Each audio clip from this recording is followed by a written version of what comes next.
What's up, fight fans? Welcome to Mr. Mustache MMA News. Today, I want to discuss this Saturday's main event between Mario Bautista versus Vinicius Oliveira. But guys, before we get into it, don't forget to hit the like and subscribe button to continue getting more MMA content by yours truly to help the channel grow. All right, guys, getting right into it. We got a pretty special main event this Saturday. Everybody knows Mario Bautista, battle-tested, coming off the loss to Umar Nurmagomedov at the end of last year back in October in a back-and-forth fight, right? Struggled a little bit in the wrestling department. Umar just seemed to be a little bit ahead of Mario throughout the fight, but to sit there and say that he was not having success, especially in the stand-up, scrambles, sweeps, Mario's good everywhere, and at times lacks a sense of urgency.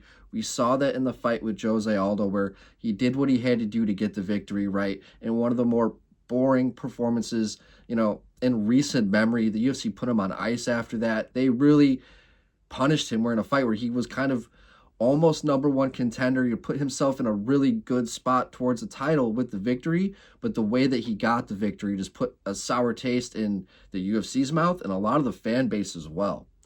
But in his last fight, even the fight after that with Patchy Mix, right? Went out there and just put on a beatdown over Patchy in his UFC debut, where he just couldn't get anything going, and Mario just kind of outclassed him and put a beating on him, right?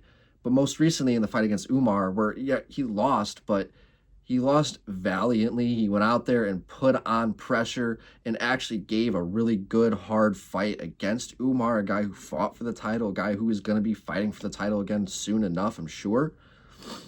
But here against Vinicius Oliveira, 23-3, has just looked better and better every single time, and is just such a unique style. Very aggressive, throws a lot of awkward angles. Reminds me of Jean Silva a lot, and just the way that he throws in his own awkward angles, because they still land very well. Teep kicks, and he's just always in his opponent's face. There's always just some sort of movement going on with Oliveira.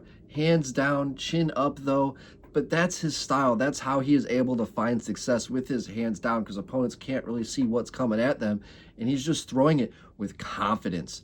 And at times, we've seen him struggle a little bit in his cardio, kind of, but that's because he's so active. But he's looked better and better every single time. We all know him for that flying knee that he had a couple years ago. Might have been a little bit more than a year ago.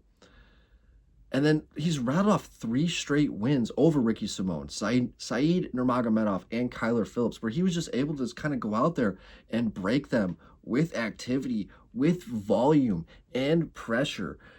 And they really just, by the end of the fight, didn't have too much to offer. They couldn't catch him, and they just kept getting caught, stuck in the mud. And he makes people hesitate with how much he throws and where he throws from. And he's just always giving guys something to think about. Knees, teep kicks, and he throws like these weird teep kicks like towards the feet, towards the knee as well, and it's just creative, very creative. But I think Mario Bautista is just a really good opponent. This is a really good test for Oliveira to see how that awkward style can go against. I think I think Mario is a top 5 guy. I think he's rated number 7, but I think that, the tight boxing of Bautista, he has a really good ability of keeping his hands up. He'll stay in the fire, and he throws 1, 2, 3 punch combinations, where that's kind of what you're going to have to do against Oliveira, where he tends to back up just enough to get out of the way of his opponent's combinations. I think Mario can maybe add 1 or 2 more to kind of finally reach the chin of Oliveira. So I think we're in for a good one, where Vinicius definitely passes the eye test, but I just think Mario is going to have the ability to kind of slow that chaos down to his advantage and land on the chin and just kind of capitalize on the openings that Oliveira presents, in the sense of where he has his hands down, chin up, moves backwards, and kind of goes right into danger at times. And I think Bautista can really play into that. And I think also that over-aggressive forward pressure, I think, a guy who has 6 submissions, I think we could see Bautista utilize his wrestling. Let's not be surprised if we see a boring fight here as well, where Bautista does a lot of the same that he did to Jose Aldo. Sometimes you got to do what you got to do to get the W. So I think Bautista is going to get the dub, but Oliveira really could be something, I don't know, like he really has the ability to make things happen. And he definitely can here against Bautista, and a guy, who has a big name, he can capitalize here and put himself in a really good conversation here in the bantamweight division. But I got Bautista. Guys, I'd love to hear your guys' thoughts. Who do you guys have in this fight? Do you guys have Bautista? Do you guys have Oliveira? That's going to do it for today, guys. Mr. Mustache, MMA News out. Let's fucking go, fight fans.